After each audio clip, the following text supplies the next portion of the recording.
So, what flag should Black Americans claim? With Beyoncé's Cowboy Carter tour sparking conversations about reclaiming American symbols, the conversation is relevant again. Now, the American flag alleges to represent freedom and justice for all, yet it flew over a nation that enslaved, segregated, and systematically disenfranchised the very people who built it. And this tension between the country's promises and Black Americans' lived experiences led to the creation of unique flags that aim to better represent our identity. For example, Marcus Garvey's movement gave us the Pan-African flag in the 1920s, which was red for bloodshed, black for the people, and green for the land of Africa. Additionally, the Black American Heritage flag was created in the 1960s by Melvin Charles and Gleason Jackson, but unlike the Pan-African flag, it was specifically to represent the unique experience of Black Americans as distinct from the rest of the African diaspora. The Juneteenth flag reminds us that July 4th, 1776 wasn't an Independence Day for everyone, and its colors, red, white, and blue, along with the iconography of a star, which is featured in the Texas and American flags, shows that Black people are now American citizens. And now it seems like Black popular culture is coming full circle. Between Kendrick Lamar's Super Bowl performance and Cowboy Carter, Black Americans are reclaiming the American flag itself. At this point, it should be clear enough that we fundamentally shape the identity of this nation, and tying Black people to the American flag showcases this historical reality in the most literal way. And these artists seem to be arguing that flags are symbols, and symbols only hold the power that we give them, refusing, of course, to just let white Americans define what that is. But what flag would you say best represents your identity? And does the American flag carry too much baggage to reclaim? Let me know what you think in the comments and follow for more. You know, it's so interesting to me because he acknowledges there about how important Black people are to the meaning of what America is and to the meaning of the American flag. But then simultaneously, there's all this discourse saying that the American flag doesn't represent us. Like, that's crazy. Who has ever said that? Who in the last century has said the American flag does not represent all Americans and all Black people? Now, I want to really break down these different flags and just like why I'm not having any of it. Okay, I'm standing on business that the United States flag is the only flag that is going to ever represent me. Okay, first of all, he brings up the Pan-African flag. And can we pull that up? Do we have it? Can we pull that up real quick? Okay, ugly, first of all. I am not standing by this flag. So he said the red is for bloodshed, the black is for Black folk, and the green is for Africa. First of all, I don't feel connected to Africa to that extent, okay? I understand that's where my ancestors lived. Great. So did yours, white folk. So it's like, I'm not going to sit here and act like I know much about Africa. Like, I mean, I research Africa. I'm fascinated by Africa. I'm actually planning some trips to go to Africa. I think that's a really cool thing to do. But I'm as American as it gets. I go to Air One. Come on now. I crash out if I don't have working Wi-Fi, let alone clean water.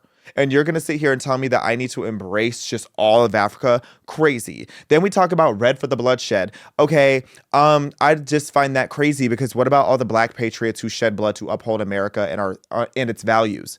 All the Black patriots who stood on business to uphold American values and to truly build the land of the free. What about that bloodshed? Are we just going to pretend like that doesn't matter? And what about the white patriots who also fought tooth and nail to stand on business and make it to where Black people can be free in this country? We're not in the 1800s anymore. You meet a white person on the street, 95% of the time, if not 99, they're not racist. So I don't know why we even still have to sit here and pretend and play that game. Then with the Black flag, it's like, I don't want a flag that separates me because of my skin color. I think that is the antithesis of what America stands for. So why would I want a flag that is just deliberately telling me that I need to be represented by a stripe? No, I would rather be represented by the entirety of the flag and have the entirety of my brothers and sisters and cousins in this country be represented by one flag, and that's the United States flag. Then we get into the Black American Heritage flag.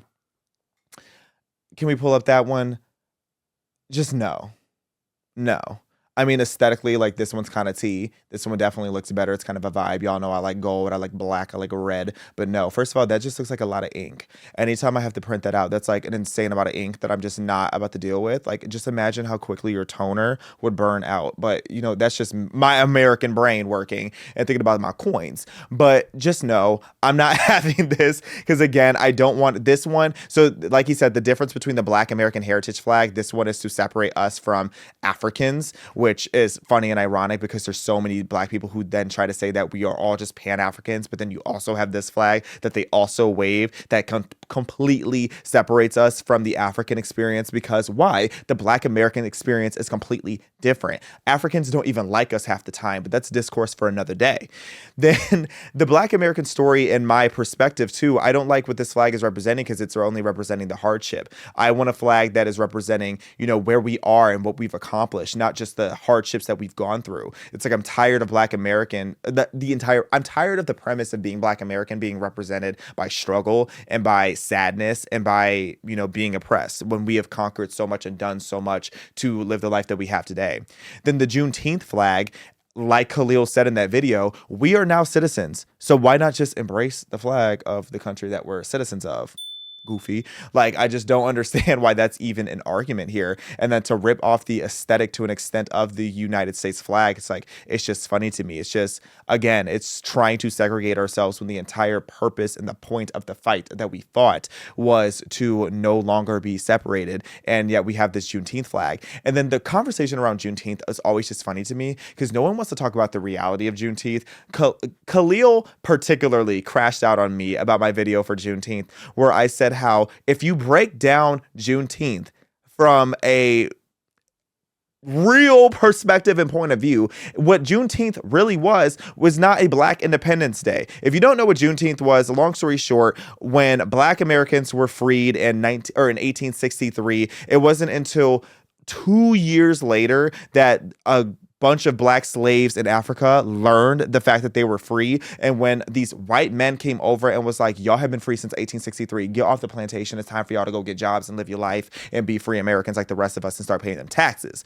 Okay, that's what it really was, if we're being so honest about it. And the people who more often than not kept these Black people on the plantation were Democrats. They were leftists of the Deep South. And because they convinced these Black people that they were still enslaved, they were still there. And white people, mostly right-wing men, came over to tell these slaves that they were free and to enforce the fact that everybody in America is now free and no longer enslaved. That's what Juneteenth was. But nobody wants to talk about that. They just want to have this, again, this Negro spiritual, forced, vintage perspective of a holiday that's really not even a holiday on that grand of a platform, or that grand of a status. It's just corny to me, please. So again, the United States flag, not only is it aesthetically more pleasing than all of these, our flag truly represents progress for everyone. Yes, our history is not perfect, but our history is represented by this flag and the things that we have done to become better as a society.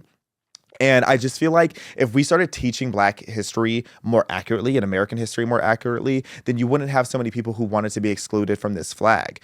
And, being objective about it, like I said earlier, we the people, one thing that is true that a lot of Black people and a lot of the anti-American people will say is how we the people did not originally include Black Americans. And to be honest, that is true.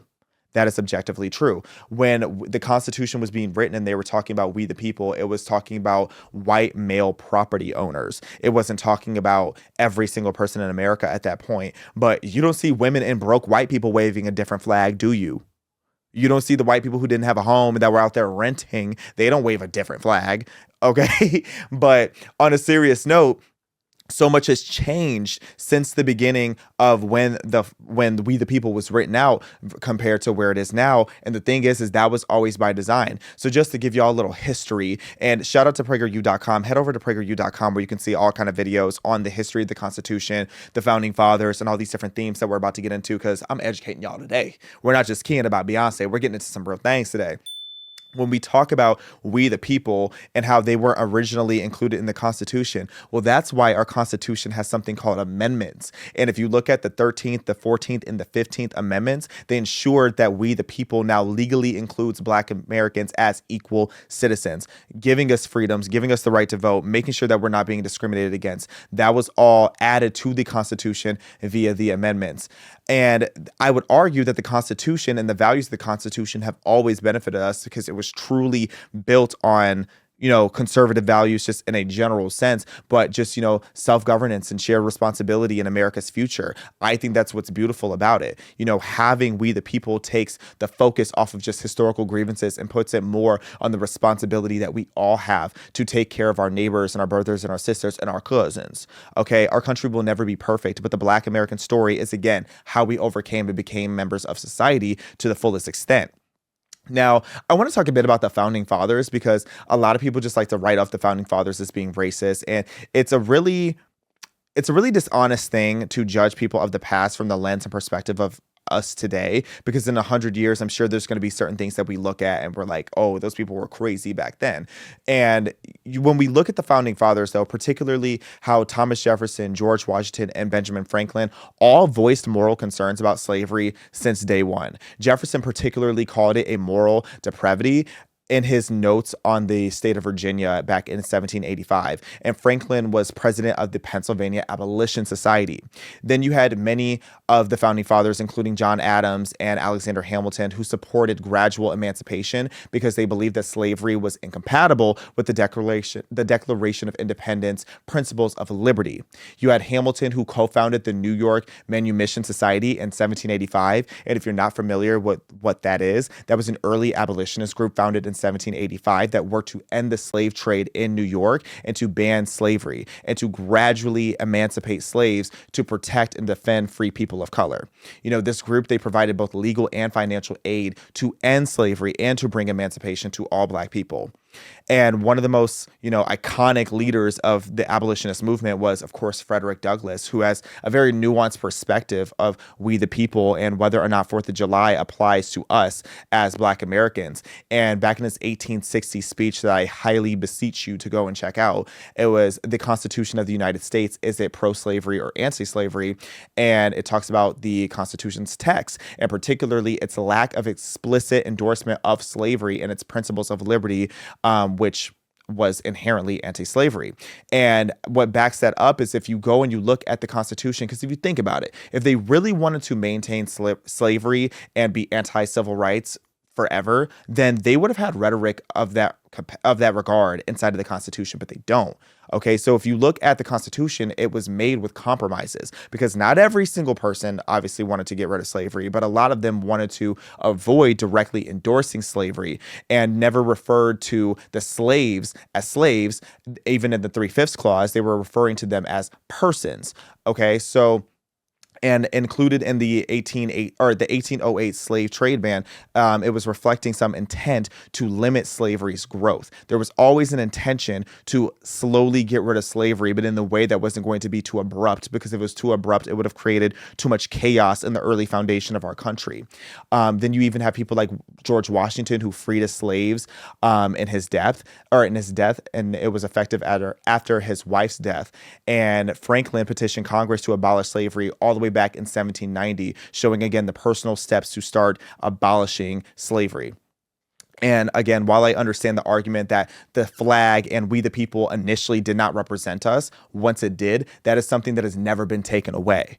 So I really don't like the premise of we need to reclaim the American flag and we need to reclaim America. The phrasing shouldn't be that we're reclaiming anything. If anything, we are re-embracing American principles, and that is the hill that I will absolutely die on.